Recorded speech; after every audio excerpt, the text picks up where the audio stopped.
ओम अज्ञानतिमिरन्धस्य ज्ञानाञ्जनशलाकया चक्षुरुन्मिलितं येन तस्मै श्रीगुरवे नमः। श्रीचैतन्यमनोभीष्टं स्थापितं येन भूतले स्वयं रूपः कदा मह्यं ददाति स्वपदान्तिकं वन्देऽहं गुरुं श्रीगुरुकमलं श्रीगुरुं वैष्णवांश्च श्रीरूपं साग्रजातं सहगणा रघुनाथान्वितं तं सजीवं साद्वैतं परिजनसहितं कृष्णचैतन्यदेवं राधा कृष्णपादान् ललितां श्रीविशाखातां श्री कृष्ण करुणा सिंधु दीनबंधु जगत्पते गोपेशा गोपिका कांता राधाकांता नमस्ते तप्त कांचना गौरांगी राधे वृंदावनेश्वरी वृषभानुसुते देवी प्रणमामि हरिप्रिये पंचकल्पतरुभ्यश्च कृपा सिन्धुभ्यश्च च दाना पावनेभ्यो वैष्णवेभ्यो नमः।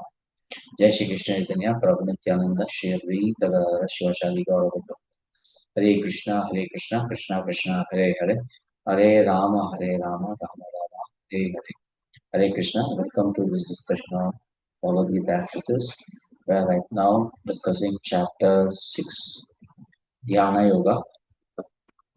We are very specifically focusing on shloka number 32, which is realization of Bhagavan. In this, we were looking at the broader vision of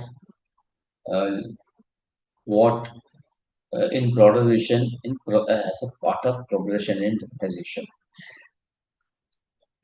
So we see that initially the realization is at Brahman level, then it moves to Paramatma level, and then Bhagavan level at 6.32. Atmopamyena sarvatra samam pashyati Arjuna sukham va yadiva dukam sayogi paramo mataha. He is a perfect yogi who, by comparison to his own self, sees true equality of all beings in both their happiness and distress. So this is the vision towards all living beings. Now we can see that the yogi can have, and then after we discussed this point, we are looking at two things. A student is studying physics. The object of the study is physics, but goal.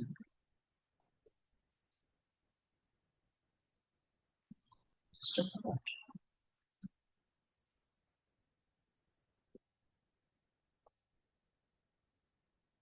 The goal of the study could be um, getting a job as physics professor and become famous in that field.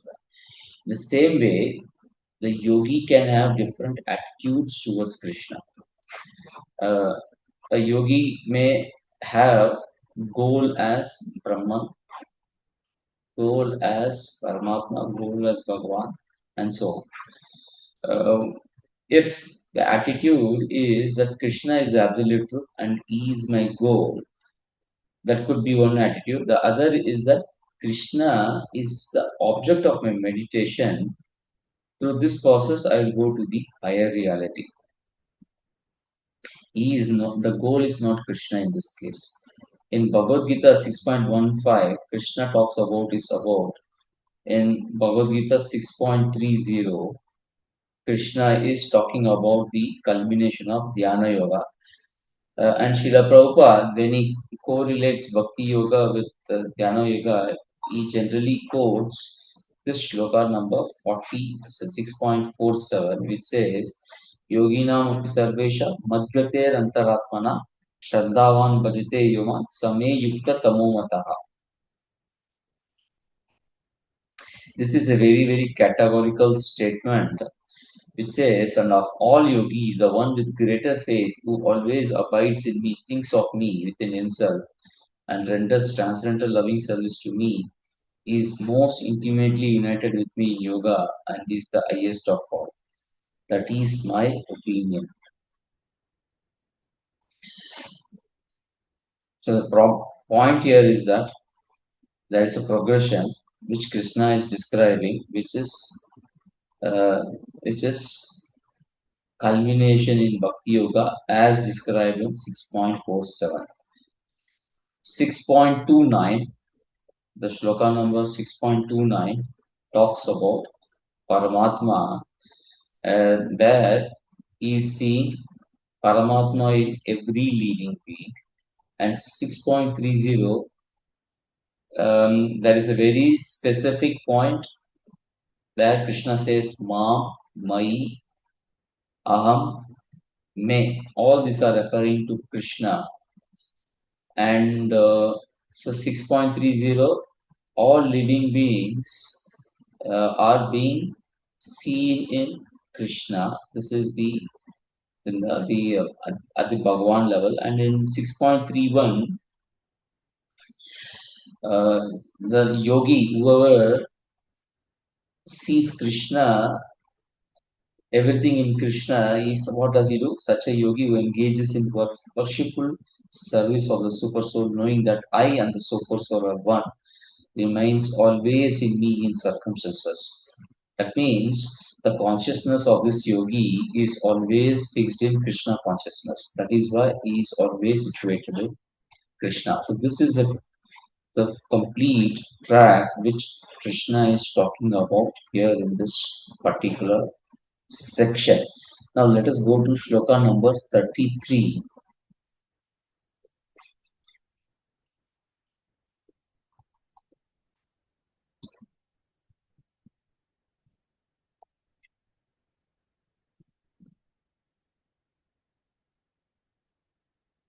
Arjuno vacha yoyam yogastvaya prokta samyena madhusudana etasyaham na pashyami chanchalatvat sthitim sthiram. Arjuna said, "O Madhusudana, the system of yoga which you have summarized appears impractical and endurable to me, for the mind is restless and unsteady." This word pashyami is used in this sloka by Arjuna, and in 6.30, Krishna uses this word pashyati. Yomam pashyati sarvatra sarvam cha mai pashyati tashyam na pranashyami sachamena pranashati. So he uses pashyati in two places, and even in 6.32 there is mention of pashyati. Atma upamena sarvatra samam pashyati yo Arjuna sukham va yadi va dukkam sayogi paramo mataha. He sees equal in the 6.32. It is equality among all beings as servitors of Krishna. That is what the yogi sees. And in 6.30, the point is that Krishna is seen everywhere by the yogi. Now, according to Arjuna, in in shloka number 6.33, is saying that this type of equal vision is not possible for. Arjuna says, Chanchalatvat sthitim stira. Arjuna's mind is restless. Arjuna is telling it is not possible for him to see Yudhishthira and Duryodhana, Bhima and Karna with equal vision. It is very, very difficult for him. This seems impractical for Arjuna. Here we also notice that Arjuna is expressing his submission and reservation. Submission means that I will do whatever you say. Reservation means I cannot do whatever you say. Arjuna is not offensive, but he is telling Krishna, "Oh Krishna, whatever you are telling, I accept." But that is not practical. It is not possible for me to follow whatever instructions you have given. There is submission and reservation by in what Arjuna is telling here. So this combination of reservation and submission is very, very interesting. We see similar situation in case of Dhruva Maharaj also. When Narada Muni gives Dhruva Maharaj instructions, uh, Dhruva Maharaj does not accept it straight away. Narada's initial instruction to Dhruva actually has three different ranges. First he says, "Do not be disturbed by temporary insult." Now Dhruva Maharaj was insulted by his stepmother and was not permitted to sit on the lap of his father. Therefore, Narada Muni is telling, do not be disturbed by temporary insult. Narada Muni first tells that Dhruva Maharaj is a child and he should not be deeply affected by harsh words or harsh behavior of anyone. Honor and dishonor arise from bodily identification. Happiness and distress, which Dhruva Maharaj is experiencing, is based on past karma. Therefore, these type of insults should not disturb his stability. That is what Narada Muni is telling. The second point which Narada Muni is telling is accept the Lord's arrangement with patience. Narada explains that Lord's plan is beyond ordinary understanding, and an intelligent person accepts both favorable and unfavorable situation as Lord's arrangement. He initially discourages Dhruva from severe austerity, explaining that realizing God is extremely difficult even for great yogis. He advised Dhruva Maharaj to return to home, wait patiently, and remain satisfied in all circumstances. This type of tolerance helps to cross the ignorance. And then the third point, which Narada Muni is telling, is develop proper dealings with others. Narada concludes that the practical wisdom um, for for peaceful living is to feel joy towards those superior to us and show compassion to the people who are less fortunate and cultivate friendship with equals. These mindsets protect one from envy, pride, and suffering. In essence, Narada Muni was teaching detachment, tolerance, acceptance of divine will, and proper social vision before giving Dhruva Maharaj the spiritual instructions to achieve to surrender to the Supreme Personality of God and engaging him in Bhakti Yoga. Before he gives this instruction, these are the highlights. However, Dhruva Maharaj did not accept this.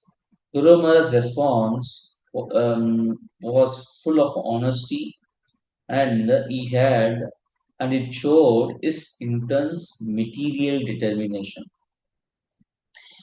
Dhruva Maharaj answers in four different points. One is he acknowledges Narada's instruction. Dhruva Maharaj admits that Narada's teachings on tolerance, peace, detachment are all correct.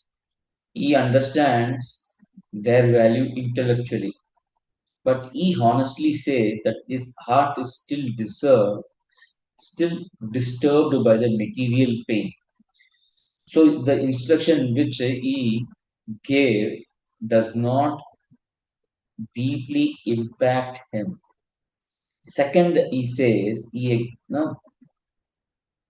the source why his mind is agitated. Dhruva Maharaj says that harsh word of his stepmother Suruchi has deeply wounded. Therefore, the instructions which Narada is giving is not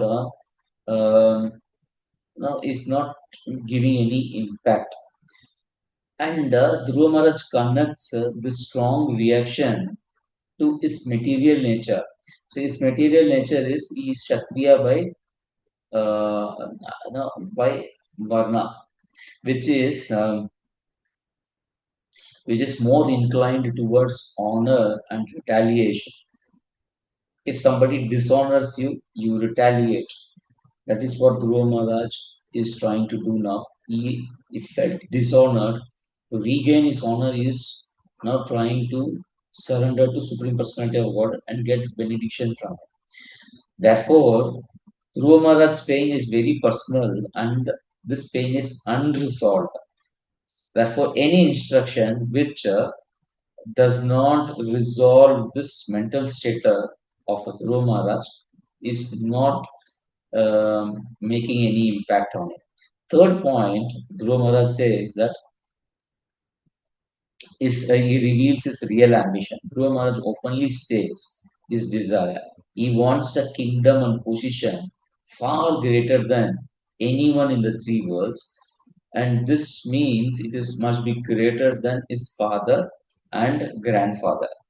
His motivation is mixed with revenge, pride, and ambition. Ambition to achieve something, and he wants to revenge his stepmother. Therefore, is the instruction which was given by Narada did not make any impact on him.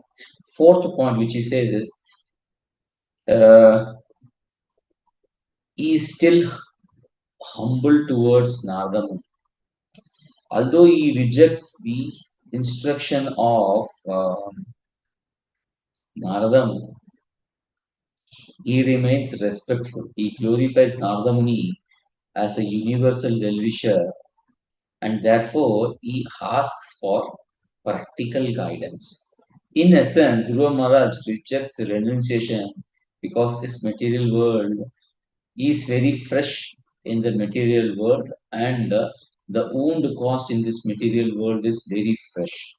He cannot rise to the Narada's higher standard of teachings. And he is honest about this because he wants to retaliate for the dishonor created. He did not want to pretend detachment.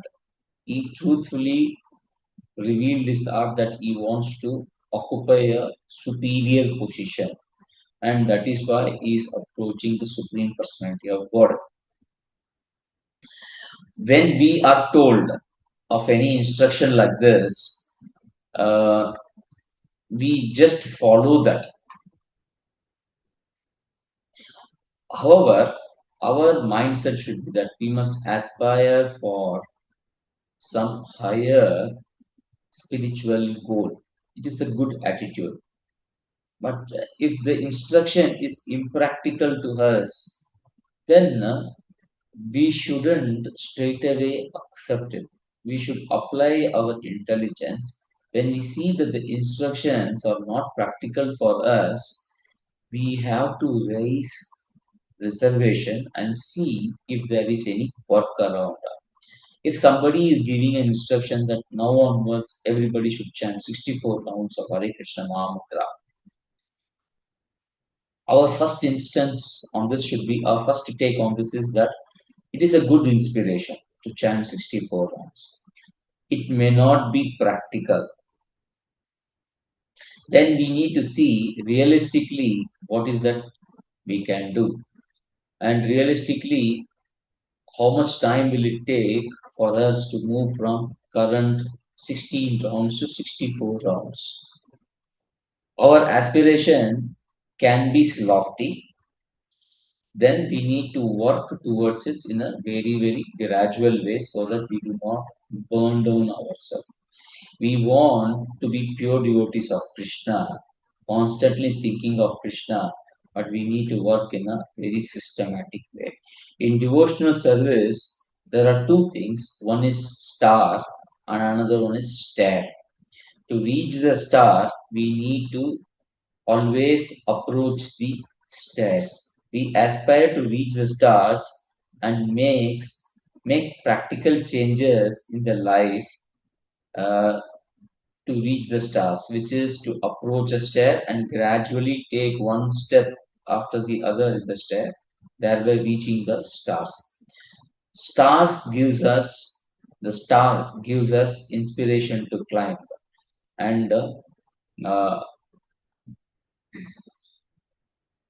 just looking at the stairs and the steps, we will not get inspiration. Stairs helps us to get a gradual elevation so that our motivation remains high and we move towards the stars. Therefore, the lesson is not that we should reject instructions simply because they feel difficult or inconvenient. This inconvenience and feeling of difficulty usually becomes the reason for rejecting such higher aspiration, uh, justification for not aspiring difficult aspirations. In Dhruva Maharaj's case, he did not reject Narada Muni because Narada was wrong. He admitted Narada's instruction as perfect. His point was little bit different. His point was that my heart is not at that level. My heart is not at the level. I need to work out. So this is the real takeaway.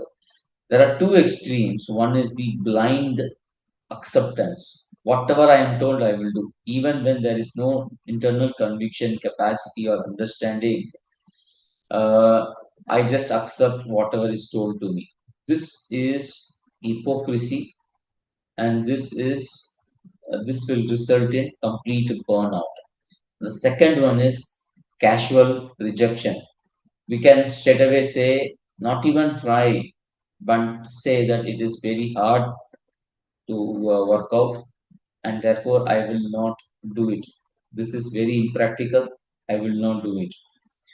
If you see the case of Dhruva Maharaj, he takes a middle path. He says, Narada Muni, that I respect your instruction, I acknowledge its value.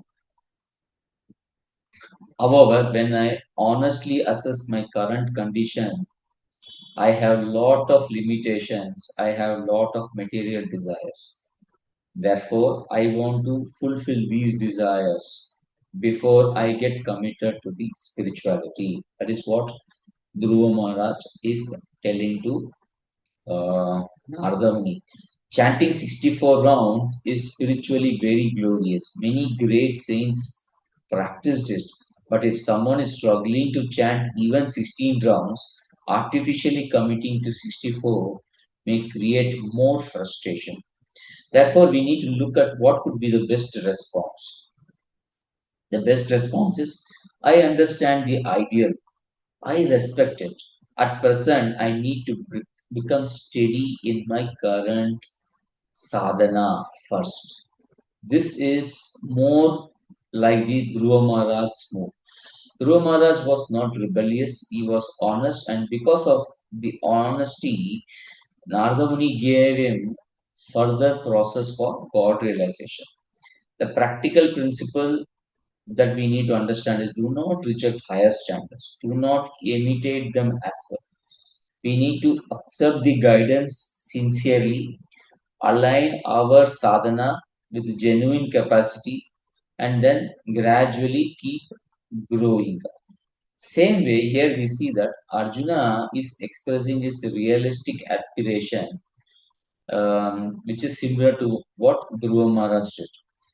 Therefore, Krishna explains the yoga further.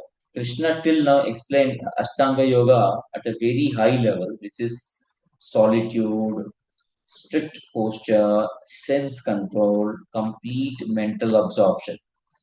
Arjuna does not artificially say that I can do this. He honestly says the process appears to be very impractical because the mind is restless. This is honesty, and this honesty becomes a turning point. Now, Krishna will give more accessible conclusion. He will say, through practice and detachment, uh, this can be achieved. To practice of Bhakti Yoga, this can be achieved.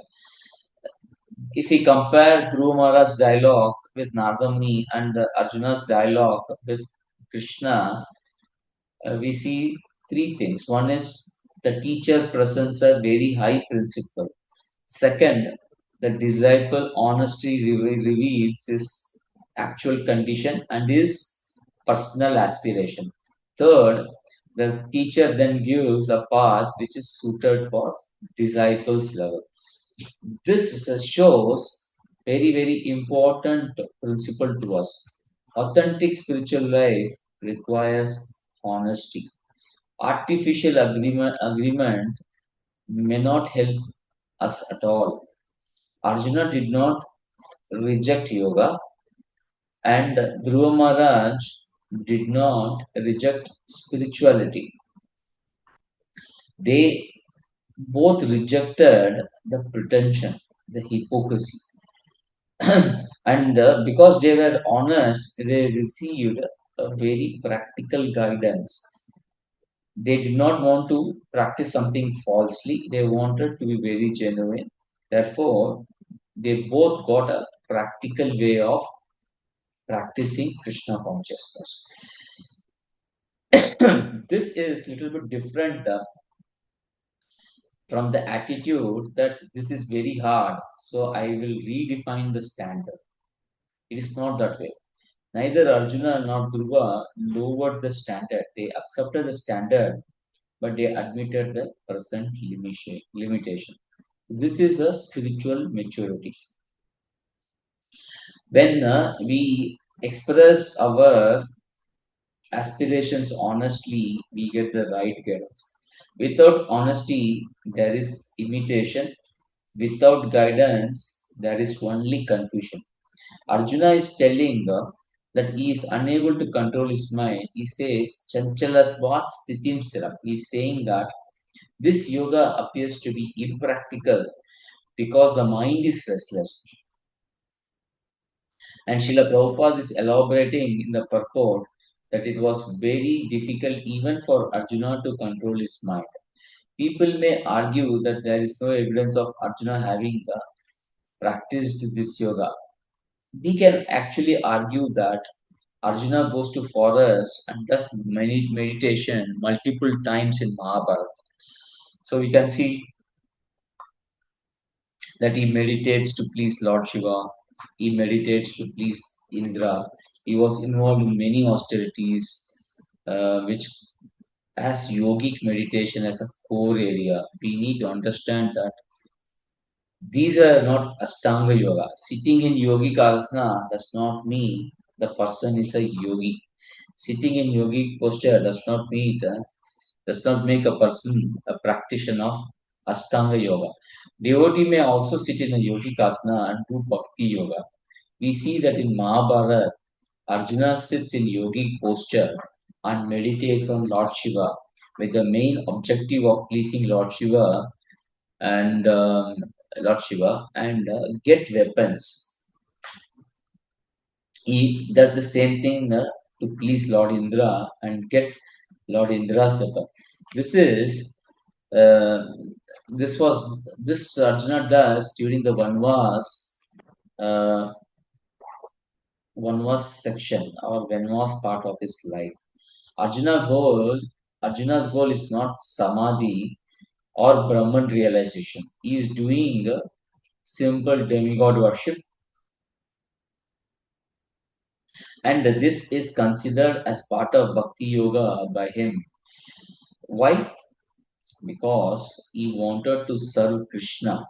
He wanted to get the weapons so that he can employ those weapons in service of the Lord when he would fight against the evil-minded Duryodhana. The Mahabharata shows that devotees are not deprived of benedictions of demigod. However, ultimately, what empowers devotees is Krishna's mercy. Thus, Arjuna is not doing Ashtanga yoga or demigod worship, but he is simply executing devotional service. He is using the other aspects of Vedic culture as part of devotional service. He does not do yogic sadhana with yogic sadhya in mind. Yama and niyama can also be practiced in bhakti yoga. Arjuna does not practice Ashtanga yoga as a sadhana for getting liberated from material existence.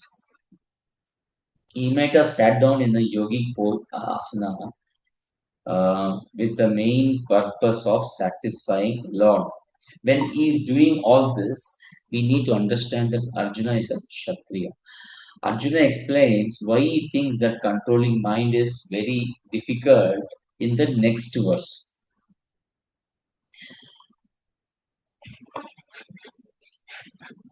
Arjuna vacha yoyam yoga swaya prokta samyena madhusudana etashyam na pashyami chanchalatvat sthitim. Oh Madhusudana, this system of yoga which you have summarized appears impractical and unattainable. For me, the mind is restless and unsteady. So this is the limitation which Arjuna expresses to Krishna. And this expression of honesty uh, helps Arjuna to get better methodology to realize Supreme Personality or realize Krishna. Okay, so we'll stop here. Thank you very much. Vachakalpatarubhyascha kripa sindhu bhayavcha patitanam pavanebhyo vaishnavebhyo namo namaha. Grantaraj Bhagavad Gita ki jai. Jagat Guru Srila Prabhupada ki jai. Gaur Premanande. Hare Krishna.